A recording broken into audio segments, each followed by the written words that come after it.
मैंने बहुत पहले बोला था कि ये होगा। लोग अरे मेजर साहब आपको कुछ पता नहीं है, आपको कुछ पता नहीं है। मैंने बोला मुझे सब कुछ पता है। अगला टारगेट है इनका, अगले टारगेट का नाम है याह्या सिनवार।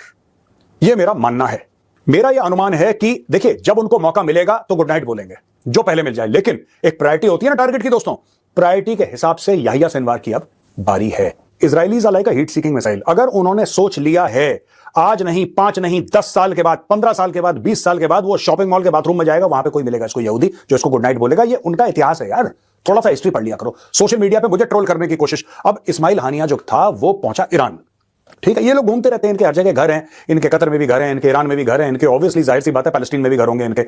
ये पहुंच गए क्यों? क्योंकि ईरान का नया प्रेसिडेंट अच्छा, इसके पहले वाला जो प्रेसिडेंट था इब्राहिम रईसी, इब्राहिम रईसी के बारे में भी लोग यही कह रहे हैं, कम से कम ईरान वाले कह रहे हैं कि उसको भी गुड नाइट बोल दिया किसी ने, ठीक है जी, उसको भी किसी ने गुड नाइट बोल दिया, लेकिन उसके बारे में ज्यादा कुछ बोला नहीं, चुप, कुछ बोला नहीं। लेकिन अब इसको गुड नाइट बोल दिया बिल्कुल तेहरान के बीचों बीच। और यह बंदा था, he was protected by the Islamic Republican guard core. भाई साहब बहुत बड़ी बात है। अगर कोई भी बंदा ईरान में हो और उसको इस्लामिक रिपब्लिकन गार्ड अगर उसको प्रोटेक्शन दे रही है, उसको सिक्योरिटी दे रही है, मतलब for the Iranian state that person is VVVIP. सिर्फ वीआईपी नहीं, इब्राहिम रईसी के बारे में भी लोग यही कह रहे हैं, कम से कम ईरान वाले कह रहे हैं कि उसको भी गुड नाइट बोल दिया किसी ने, ठीक है जी, उसको भी किसी ने गुड नाइट बोल दिया, लेकिन उसके बारे में ज्यादा कुछ बोला नहीं, चुप, कुछ बोला नहीं। लेकिन अब इसको गुड नाइट बोल दिया बिल्कुल तेहरान के बीचों बीच। और यह बंदा था, he was protected by the Islamic Republican guard core. भाई साहब बहुत बड़ी बात है। अगर कोई भी बंदा ईरान में हो और उसको इस्लामिक रिपब्लिकन गार्ड अगर उसको प्रोटेक्शन दे रही है, उसको सिक्योरिटी दे रही है, मतलब for the Iranian state that person is वीवीवीआईपी।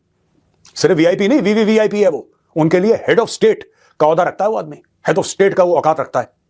वहां पे जाके अभी तक ये नहीं बता पाए कि कैसे करा। उन्होंने बोला रेड हुई, लोग आए, कुछ कर गए, कौन था, कैसे आया। मैं आपको 2-3 बातें और बताता हूं दोस्तों। मैं आपको बहुत पहले बताता हूं कि ये मैंने बोला था, और मैंने बोला था ये होगा। सबसे पहले मेरा डेट के साथ ये पुराना वीडियो देखिए, और इस वीडियो की लिंक मैं डिस्क्रिप्शन में डाल रहा हूं कि आपको पता लग जाए ये बात मैंने कब बोली थी। देखो, मुराद अबू मुराद इसको टपका दिया। क्यों टपकाया? इसलिए टपकाया, एक तो हमास का कमांडर है, तो जो भी हमास का कमांडर है, हमास का मंत्री है, हमास का संतरी है, उससे कोई फर्क नहीं पड़ता है, सब निपटने वाले हैं। इजराइल की मोसाद के अंदर एक सीक्रेट यूनिट है जिसका नाम है किडॉन। किडॉन एक ऐसी सीक्रेट यूनिट है जिसके बारे में इजराइल खुल के कभी बात नहीं करता। इजराइल कहता हम पता ही नहीं यार इसके बारे में क्या चक्कर चल रहा है इनका। उसके अंदर स्पेशल फोर्सेस के ऑपरेटिव्स हैं, उसके अंदर मोसाद के ऑपरेटिव्स होते हैं खास। और किडॉन का काम है एक्चुअली जो इजराइल के दुश्मन हैं उनको ढूंढ ढूंढ के उनकी हत्या करना। ये मैं आपको सच बात बता रहा हूं, जब करीब 11 एथलीट्स मारे गए थे म्यूनिक ओलंपिक गेम्स में, जब पैलेस्टीनियंस ने मार दिया था, पैलेस्टीनियन टेररिस्ट ने, तो भाई साहब उनको 10-15 साल लग गए। कोई कहीं छुपा, किसी ने नाम बदल दिया, किसी ने प्लास्टिक सर्जरी कर दी, किसी ने दाढ़ी उगा ली, किसी ने दाढ़ी काट दी, जो भी उसके, एक तो जिन्होंने मारा वो अलग चीज, जो उसके पीछे थे, एक एक बंदे को ढूंढ ढूंढ के, कोई यूरोप में निपट रहा है, कोई कहीं मिडिल ईस्ट में निपट रहा है, कोई कहीं, मतलब जो जहां पे छुपा उसने अपनी कितनी आइडेंटिटी बदल ली, किडॉन ने उसको ढूंढ के निपटाया। ये यहूदियों का और ये किडॉन का ट्रैक रिकॉर्ड है। अगर आप इजराइल के खिलाफ करेंगे, कुछ भी करेंगे इजराइल के खिलाफ, ये आपको ढूंढ के निकाल के मार डालेंगे जान से। आपको पता है एरिक आइकमैन की स्टोरी आपने सुनी है दोस्तों? एरिक आइकमैन की स्टोरी। एरिक आइकमैन एक नाजी वॉर क्रिमिनल था, एसएस कहते हैं। एसएस हिटलर के खास एक फोर्स हुआ करती थी, उसका नाम था एसएस।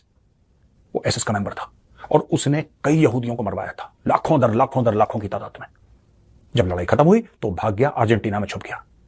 5 साल, 10 साल, 15 साल, 20 साल चुपचाप। उसको लगा कि मैं तो पकड़ा ही नहीं गया। एक दिन जूस को यह पता लग गया, इजरायलियों को यह पता लग गया कि एरिक आइकमैन इधर छुपा है। उन्होंने टीम भेजी अर्जेंटीना। वो टीम अर्जेंटीना में पहुंची, मोसाद की टीम, उसको किडनैप करा। उसको किडनैप करके वापस इजराइल लेकर आए, जज के सामने खड़ा करा, टांग दिया। ये है इजरायली। देख लिया दोस्तों आपने, मैंने बोला था ये भेजेंगे। अब ये कौन गए हैं, कौन सी यूनिट गई है, ये मोसाद का कौन सा हिस्सा है, मैं फिर आपको आज इनके बारे में पूरी जानकारी दूंगा। इनके और ऑपरेशंस के बारे में भी मैं आपको बताऊंगा। ये वीडियो बहुत इंटरेस्टिंग होने वाला है, खास तौर से वो लोग जो इंटेलिजेंस सर्विसेज और फौज में रुचि रखते हैं उनके लिए ये जानकारी होगी और आपको बड़ा मजा आएगा। ये बताता चलूं कि मोसाद के बारे में तो आपने सुना है, मोसाद इनकी एक बड़ी खुफिया टाइप की, जैसे अमेरिका की CIA है, ठीक है, जैसे कि यूके की MI6 है, जैसे इंडिया की रिसर्च एंड एनालिसिस विंग यानी कि रॉ है, उसी प्रकार से इजराइल की जो खुफिया एजेंसी है उसका नाम है मोसाद। मोसाद के अंदर दोस्तों मुश्किल से 50-55 लोग होंगे। एक बहुत छोटी सी यूनिट है मोसाद के अंदर, मुश्किल से 50-55। ये लास्ट नोन फिगर्स हैं, अब पता नहीं कुछ और उन्होंने ले लिए, कम कर लिया, मुझे नहीं पता, लेकिन 50-55 से ज्यादा लोग नहीं हैं उस सब यूनिट के अंदर। मोसाद तो बहुत बड़ा है, उसमें हजारों लोग हैं, लेकिन ये सब यूनिट जो है उस सब यूनिट के अंदर 50 से 55 से ज्यादा लोग नहीं है दोस्तों। इस सब यूनिट का नाम है किडॉन। KIDON, किडॉन। किडॉन करता क्या है? किडॉन का काम क्या है? किडॉन करता है हिट्स।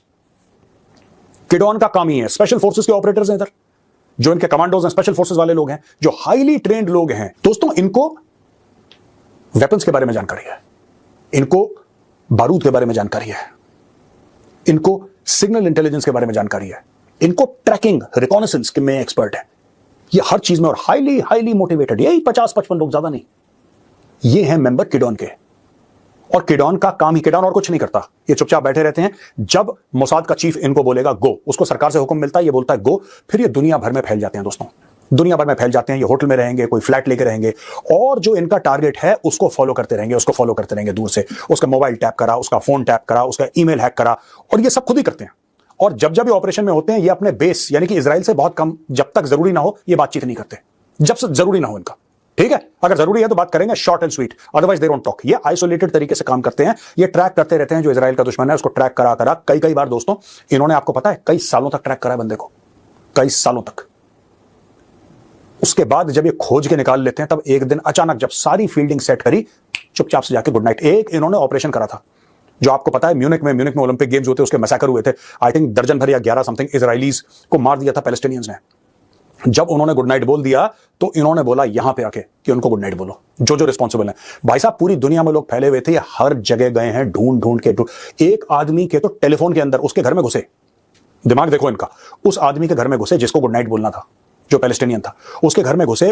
पुराने जमाने में तो वो मोबाइल फोन होता नहीं था, वो घुमाने वाला लैंडलाइन फोन होता था। लैंडलाइन फोन के अंदर उन्होंने बारूद डाल दिया, ठीक है, और फिर उसको फोन करा।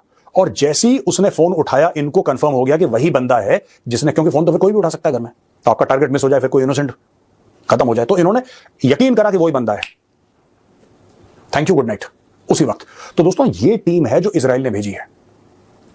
मोसाद के और भी बड़े बड़े ऑपरेशन हैं, इनके इतने खतरनाक ऑपरेशन हैं। इन्होंने, एरिक आइकमैन था जो सेकेंड वर्ल्ड वॉर में नाजी पार्टी का एक लीडर था, जिसने बहुत ज्यादा क्राइम्स करे थे यहूदियों के खिलाफ, कितने लाखों यहूदियों को उसने मौत के घाट उतार दिया था। वो अर्जेंटीना भाग गया, बाल वाल अपने उड़ा के और अपना वेशभूषा बदल के कहीं चुपचाप रह रहा था। उसको अर्जेंटीना, यार कहां इजराइल भाई, कहां अर्जेंटीना, ये हजारों किलोमीटर फ्लाई करके गए, उसको बोरे में बांध के वापस इजराइल ले गए, उसको किडनैप कर। तो ये ऐसे काम करते हैं।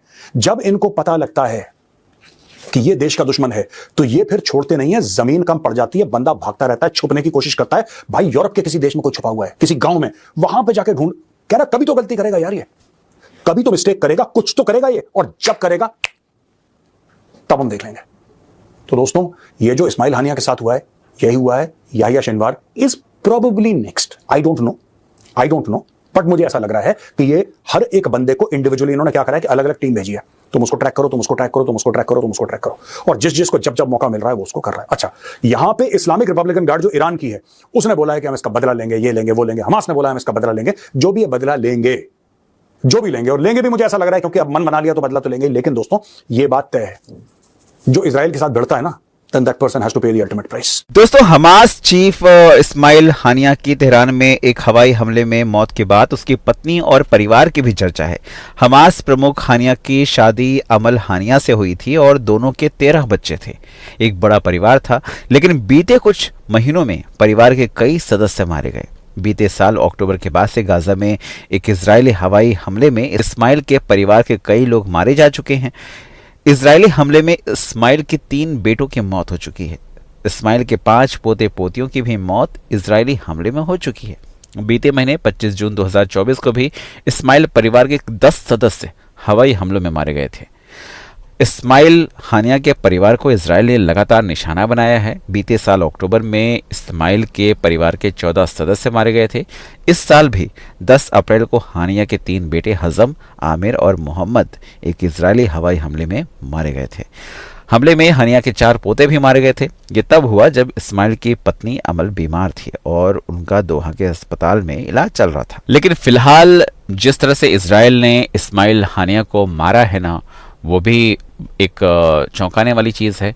हालांकि इस तरह के हमले पहले किए जा चुके हैं और जिस तरह से अमेरिका ने भी ऐसे ही एक तरह से सुलेमान को निशाना बनाया था, उसके बाद उसकी हत्या की थी, और इसके बाद में फिर हानिया के साथ भी वही हुआ। बहुत से इस्लामिक कंट्रीज़ ऐसे हैं जो उसकी सुरक्षा में लगे हुए थे, लेकिन सब फेल हो गए और उसके बाद फेल होने के बाद कहीं ना कहीं दोस्तों इसका जो असर है वो ऐसा पड़ा है कि बहुत से लोग ऐसा बोल रहे हैं कि भाई हम तो इसका बदला लेंगे। भाई बदला लेना है तो लो ना, इजराइल है ठोकने के लिए। सबसे पहली चीज़। दूसरी चीज़ है कि अगर आप आतंकवाद फैलाते हैं तो आप कोई भी हो, आपको समाप्त किया जाएगा। और इजराइल जो भी कर रहा है सही कर रहा है। इजराइल ने अभी तक फ़िलिस्तीन के लोगों के बारे में अगर मैं बात करूं तो बहुत से लोग हैं सपोर्ट कर रहे हैं कि जी फ़िलिस्तीन के ऊपर हमले हो रहे हैं, लेकिन ऐसा नहीं है। उसने कोई भी निशाना जो नॉर्मल या हम बोले तो आम नागरिक हैं उनके ऊपर नहीं बनाया। ये केवल और केवल आतंकवादियों को निशाना बना रहे हैं इजराइल वाले। और मुझे लगता है कि इसमें कोई दो राय नहीं है कि अगर कोई भी एक तरह से आतंकी है या आतंक फैलाने की कोशिश करता है, जिस तरह से हत्याएं की जा रही थी, जिस तरह से रेप किए जा रहे थे, कहीं ना कहीं जाहिर सी बात है यार, आप अपने मौत को खुद बुलावा दे रहे हैं, है ना। और रही बात जो आम फिलिस्तीन है, अब आम फिलिस्तीन के ऊपर भारत भी अपना रुख नरम रखता है, क्योंकि भारत भी जानता है फिलिस्तीन के लोगों का कसूर नहीं है। कुछ आतंकी संगठन हैं जो आम शहरियों के बीच में रहकर गंद फैलाते हैं। अब ऐसे आप ये देख लीजिए, पाकिस्तान है, भारत और पाकिस्तान का मसला है। पाकिस्तान से आतंकवाद की शुरुआत होती है और वहीं से आतंकवादी पनपते हैं। लेकिन भारत भी अगर कभी कोई एक्शन करता है तो सिर्फ और सिर्फ आतंकियों के ऊपर करता है, ना कि आम पाकिस्तानी शहरियों के ऊपर, क्योंकि उनका कोई गुनाह नहीं है, वो उस देश में रह रहे हैं। लेकिन फिर भी कल के कुछ भी होता है तो पाकिस्तान एक तरह से ब्लेम करता है। और मुझे लगता है कि भारत को भी ऐसे स्टेप लेने की ज़रूरत है। जिस तरह से आतंकी वहाँ से आते हैं, ऐसे ही भारत को भी घुसकर मारने की ज़रूरत है, क्योंकि वक्त आ चुका है। जिस तरह से पिछले कुछ महीनों में जो घटनाएं हुई हैं वो वाकई दर्दनाक हैं। हमारे देश के वीर सपूतों के परिवार अपने बच्चों की शहादत देख रहे हैं। ये आखिर कब तक चलेगा? भारत को भी ज़रूरत है ऐसे ही पाकिस्तान के अंदर उन इलाकों में जाकर हमले करने की जहां पर आतंकी पनपते हैं, जहां पर उनके कैंप हैं और जहां पर ये आतंकियों को ट्रेनिंग देते हैं। आपका क्या कहना है कमेंट करके बताएं। चैनल पर अगर नए हैं तो चैनल को सब्सक्राइब करें, इस वीडियो को लाइक करें और शेयर करें।